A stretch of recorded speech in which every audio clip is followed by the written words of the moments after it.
look what we did! We finally have it! Hollie! Woo!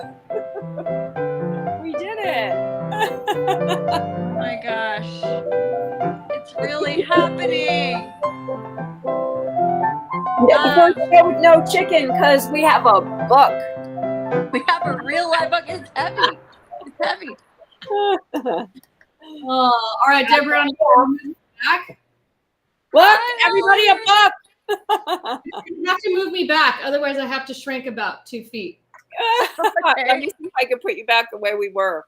Here's the way we were. I can stand up. The way we were. Yeah. Authors, how's it going? Published authors. What can I say? That's a great new groundbreaking book. Where is it? Right here. We did it. We did it. It's an actual reality. And it cannot be emphasized enough how much your contribution to this, Hollie, helped us get there. So please accept this grand gesture of thanks from us publicly. Because you just, I mean, you did so much, you know. And also everybody out there, everybody who's watching. There are many Hollie's homegrown recipes in here for you to enjoy with her herbs and seasoning salts and all the great stuff. So, you know, it's going to be in the Hollie's Homegrown store. We're going up there in November to do book launch in Northern California. We haven't decided the date yet. We'll pick the date, and we're going to do a huge party. I was just thinking this morning when I saw your guys' video and I was crying because it was so fun. That I was like, I remember Lisa calling me and telling me she could not cook another thing. Do you want to have, like, this is like, you guys have been cooking like 90 days in a row and it was locked down. And she's like, do you have any recipe ideas? She's like a drug dealer. What do you got? I remember I was like, do you want to go on Tuesdays? Tuesdays could be your day. Please get on because Deborah and I need a break. And I was like, sure, I'll do it. And I did not think that we'd be here. Did any of us think it was going to go this way? I mean, we were just out there helping people make food. And coping with the horrible, you know, situation of our world. So I'm so happy that something so wonderful came out of something so not wonderful. Yeah, incredibly difficult. Yes. Yeah, and that, you know, it was something, even when I look back on watch those videos now, it was a really heavy time. I mean, we were scared and struggling, and, you know, lots of things were happening politically that were scary too. And it was just a culmination of a lot. I think it just something about the togetherness of it was really, I know it was helpful for me, and I know it was helpful for so many people. So bravo to you guys. Bravo. Thank you. And I'm just could not be more excited. So Thank you, Hollie. I'm going to sleep with my book tonight. I know. Put some let it go. Let it go. It's like Seamus with the Thomas trains when he was little. Okay, can you let go of that now? Can you let go? No. Death grip. I know. Well, it's a huge deal. It's a really big deal. Yeah. Huge, enormous. So it's just it's so exciting. So yay. So what's your huge deal on the counter I see? Yeah. What is that little jar of specialness? Here we go. Here's the product placement. Still, speaking of COVID, we are still dealing with supply chain issues with purchasing glass. They still haven't figured it out. So this is a new glass for us for our. So many of you have heard of Herbes de Provence, right? Herbes de Provence. For those of you that haven't heard of it, is a blend of herbs from the southern and central part of France. And if you've been fortunate enough to be there, which luckily we all have, it's basically heaven on earth. And the mountains are rolling hills, and there's grapes and olive oil and lavender and rosemary, and you just sort of skip along with your basket, and it's all fabulous. So when I wanted to come up with an Herbes de Provence blend, but of course with a California kick, since I grow it all here, right out there in the yard back there. And so we call it Herbes de la Marinda. La Marinda is the name of the 3 cities that are it's Moraga, Lafayette, and Orinda. And so this is our version of it. Oh, nice. Yeah. So this herb, and actually the funny story. I was just speaking to the Moraga Garden Club a few days ago, and I did a little homework because we were talking about Herbes de la Marinda and Herbes de Provence, and that in France, Herbes de Provence was not a thing. Everybody's grandmother had their, blend of herbs from the mountain behind them or the below or whatever in their backyard and what they grew, but it didn't have a name. And really, Herbes de Provence, all it means is herbs from Provence. From Provence, yes. From the area. So, what in the 70s, I guess, they were getting more tourists and they decided they needed to market it more. And it's the region's really known for its lavender, culinary and for bath and body products. And so they decided to call it something and then package it. And of course, it was a subsidiary of McCormick, an American company, because Americans, we gotta package it and sell it. I did not know that. I know. It's fun facts. I'm breaking fun herb facts. So McCormick put together this herb blend that was, traditional to all the herbs that were there, the basils, oregano, tarragon, all those things, packaged it, and they added lavender to it. So, most French people from Provence did not add lavender to their blends, but they added lavender because the region was known for lavender, and they thought, well, if we don't add lavender, then it won't have this sort of Provence tourist thing to it, because the tourists associate the region with lavender. So that's lavender and Herbes de Provence. So anyway, that's the story. That's the story. So what you're trying to tell me right now is the ceramic little thing with the top that had the black handwriting, Frenchy Herbes de Provence, was made by McCormick?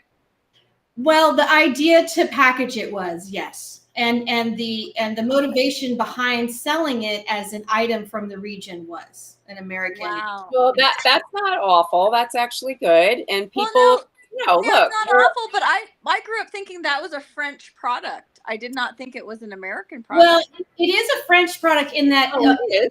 Regionally, it's something that they've always done, and but everybody had their own version of it. It wasn't it's like curry. That's the same as curry. It's the same curry. I mean, there's a million different. It's like in New Mexico with the chilies. There's everybody's got their own sauce that they make from it, and a special recipe. So anyway, so my version here, we omitted a few of the traditional things that they do in France, like the tarragon. But I do rosemary, parsley, a little bit of sage, savory, which is an herb, even though it's called savory. It's a horrible name for an herb, but it's called savory. And it's in the thyme family. It's a little stronger than thyme, and the French love it. Grows beautifully here. Basil, thyme, tiny bit of lavender. And I take the secret ingredients is bay leaf. We grind it to a powder and just use literally a quarter a teaspoon in a huge batch because it's so strong. But it just gives it this amazing aromatic smell, and it's just sort of in the background when you're doing it. Yep. So this can be used for literally everything. I use it for everything. You can put it in your salad dressing. You could use it as a marinade, which is really the most traditional way of doing it. And it goes on lots of things. It can go on vegetables, beef, chicken, fish, whatever. It's always a go-to. So anyway, so we have these cute little jars now with the cute little spoon. Oh, that's great. And also this is probably the easiest recipe I've done on the show. Everybody, it's like easy dinner alert. The easy dinner alert. So we can't get any easier than this. But I just wanted to show people that not to be intimidated to buy products like this. That really it's not complicated. There's not a lot of steps. And so what we're going to do tonight, and I already did sort of the magic of television, but we'll make the marinade first, and then I have already let it sit in the chicken, and then we'll put it on the stove. Okay. The marinades, like I said, this is not complicated. No, it's not. I love it. I love, I make my version, I call Herbes de Mancini. There you go. There you go. So we're going to do 2 tablespoons of our Herbes de la Marinda, or Herbes de Provence, or Herbes de Mancini, or Herbes de Lisa. They're herbe. And we're going to do 3 tablespoons white wine. And I will measure it just for you guys. Now you can do like this is like actually a Chardonnay. You can do a Sauvignon Blanc or whatever. I wouldn't do anything too fruity, too sweet. I would stick to a drier, a less fruity wine. But if that's all you have, that's fine. And then it's 3 tablespoons of olive oil. Okay. Awesome. 3 and 3. 2, 2, 3. 2, 2, That's 3. awesome. And that's it. And I'm just gonna go. Whoop, whoopsie. Oh, that's Mom texting me. She's on their way here. Okay. Holly, I gave her the book today. I know. She just landed in Phoenix. She's on her way to SFO, and she's reading it on the plane. I know. She won't cry in front of everybody, but I'm sure she will. I hope she's on the plane selling books. Yeah. I wrote an inscription in the book, and I said, "Mom, this book is for you, and this book is for our family, and anybody that wants to." Really, I mean, we've documented so much, Debriana and I, our family stories, and that really hit me last night. Of like, they're in print and they're there forever. Love it. Just leave it so much. So keeps good. Our family. It keeps our family, the traditions alive, the recipes alive. I'm really proud of it. You should be. You're getting shout outs for your flannel, Lee. Oh. Hey. She's dressed up. She's all dressed up for us today. Yeah. I was feeling a little plaid today. I don't know. Well, I had the corduroys on earlier. It's fallish. It is. All right. So as you can see, it just is not going to get any easier than that. Then you're just going to whisk it. Those 3 ingredients. And then you're going to pour it over your chicken. And let it sit on the chicken or whatever it is you're doing for at least 20 minutes. So this, voila, has been sitting for 30 minutes. Voila. And voila. Did you put any salt in there, Hall? No, so I wait until now. It's actually, I once I marinated it, I then put the salt on. I didn't put the salt in the herbs. So because people don't, one of the reasons why we get a lot of people that buy our herbs blend because they don't want salt. Our seasoning salts are by far the most popular thing we sell, but some people are trying to cut back on their sodium intake. And so I did it without first for those that aren't going to be adding salt. Okay. All right. So as you can see, they're getting nice. They look really nice and they're getting marinade. And then we're going to, so there's a couple ways you can do this. You can throw these on the grill right now. You could bake them in the oven in this, in like a, baking dish like this. But my favorite way to do it is to cook them on the cast iron and get them nice and golden brown on each side, and then finish them off in the oven for about another 10 minutes. Because when you're doing chicken breasts, they are kind of thick. And if you don't pound them out to make them thinner, you do need to cook them a little longer. And I find if they stay in the cast iron too long, the chicken breast, if you're doing chicken thighs, you probably wouldn't have to. That's a whole other story, yeah. But chicken breasts, which are very popular and most people eat, that's why I chose to do it. Do that top part of it is pretty thick, and the last thing you want to do is not have your chicken be cooked all the way through. So if you put it in the oven for another 10 minutes, it'll ensure that all gets cooked, and when you take it out, it'll still be nice and juicy. Slice it. So we're gonna.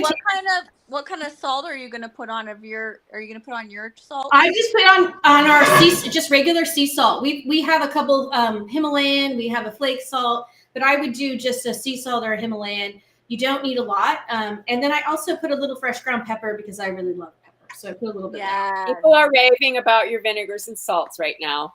Yay! Hey. Thank you. They're so amazing, and it's just like what blows my mind is.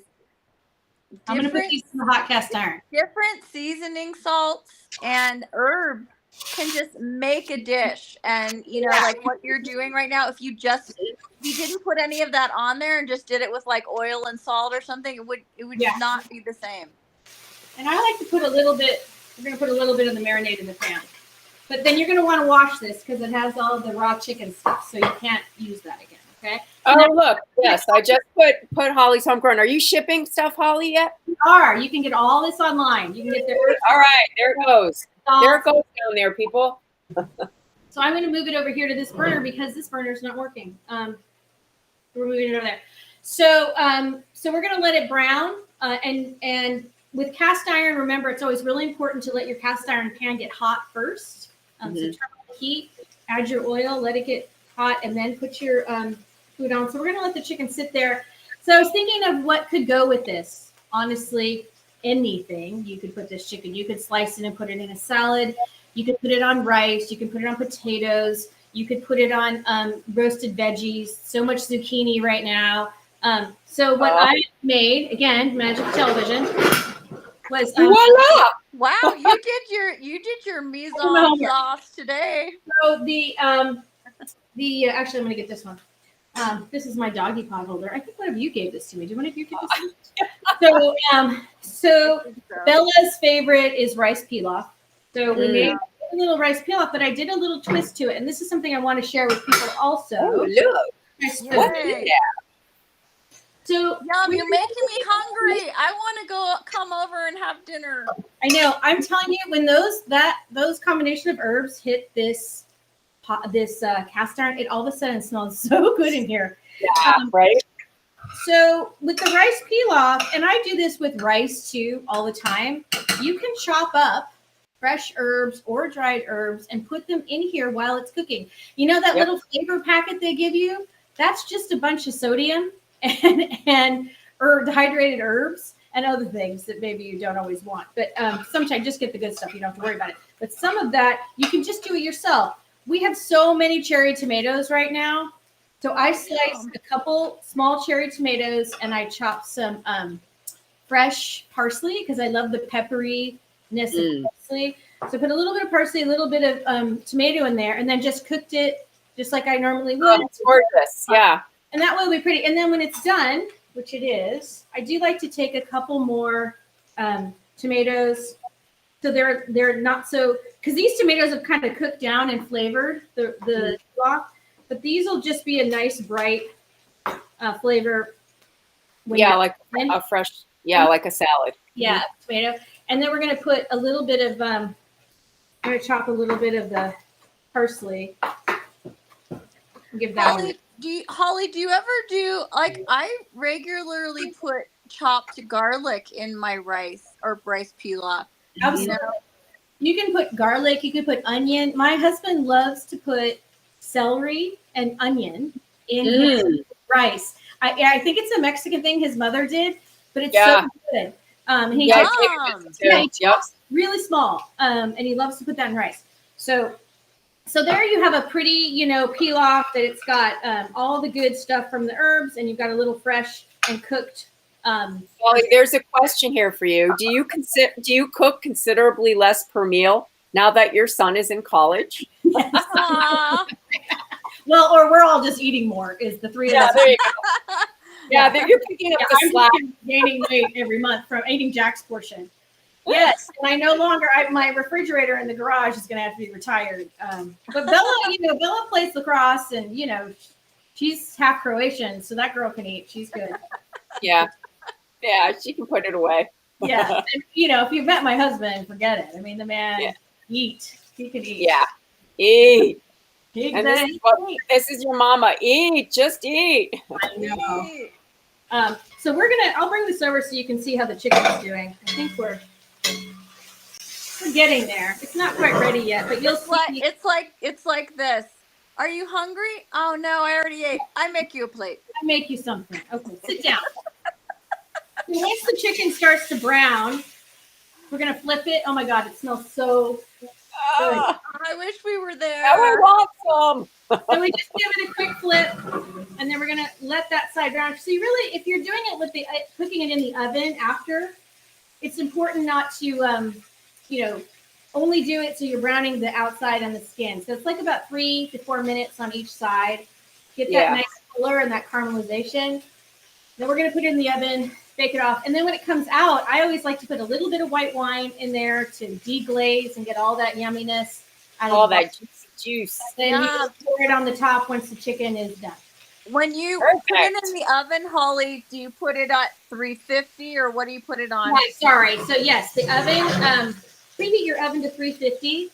And that's a good, I do find we have an electric oven. So I do find electric ovens run a little hot.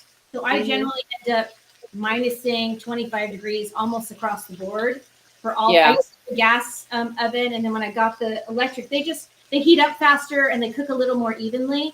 And so you just don't as generally it's a tiny bit lower. Yeah, so that cast iron's going to hold the heat too. Cast iron's going to keep it because it was hot already. It's going to keep it. Right. Okay. Yeah. Okay. Oh, so excellent. Please, and I'll take some pictures and you guys, I'll post the recipe. But this is literally could not be any easier. I mean, a couple of things with if you're not a wine drinker and you don't like the taste of wine, you can add chicken broth. If you want to add a little Dijon mustard, you could do that. Just a teaspoon of that, nice tang. Honestly, it's like I said, it's a great base recipe. You can't go wrong. Yeah. Anybody can do it, and it literally, you've seen how fast we did this. It literally, right. Yeah, look at that. Chop, chop. Voila. It's making me want to make this quick, yummy dinner right now. And if you want some herbes de la morinda, there you go, right there. Hollie's home. There you go. So you can get all of her seasoning salts and herbs on the website now, shipped and packed to you anywhere in the world. Right, Hollie? Yep. Well, at least in the U.S. Yeah. At least anywhere in the world. Yeah, and Alaska. Everybody, and once again, our book is That Time We Ate Our Feelings. Let's pick out a Hollie recipe, shall we? In the book, let's go to a Hollie's Homegrown. We're so very excited, and we just want to thank everybody who's been participating in our GoFundMe to help us promote our book. Because Lisa and I've been out of work for quite a while, and we really appreciate our guardian angel out there and all of the folks who've donated so far. And I had a little setback last week, but I'm now, and the apron will be coming. Yes.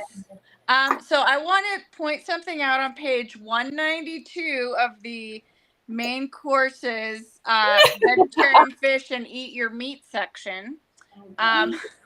Eat your meat. Hollie has a rack of lamb with herb honey glaze recipe. There you go. My favorite. I'm so glad to eat it.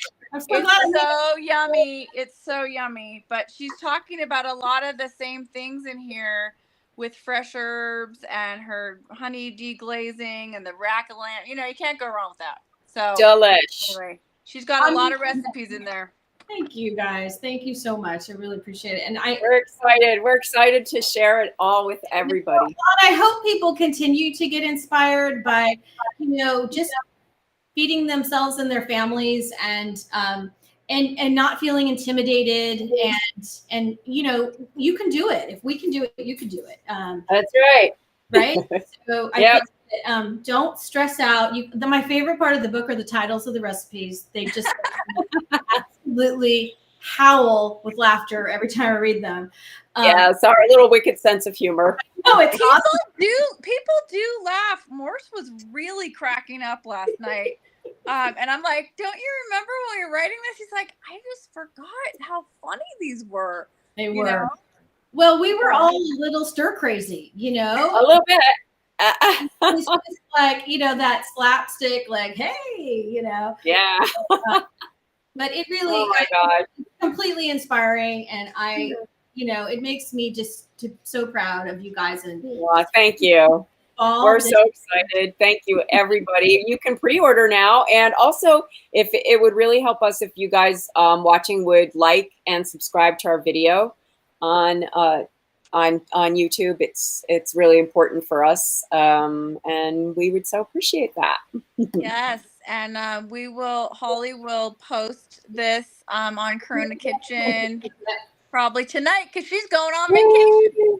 Yeah. Yeah. Oh, awesome. Yeah. And Kelly will be here next week. So show next week. We'll have a special show next week. It'll be fun. We have a really special show next week with 2 special guests, and we're doing Yeah. something we've never done before next week. So Yeah. thank you, Holly. You're the best. Thanks, Holly. Can't wait to see you and share the book. I can't wait to party with you about the book. Woo! We're gonna have Bye, fun. everybody. See you next week. Thanks for watching. Bye.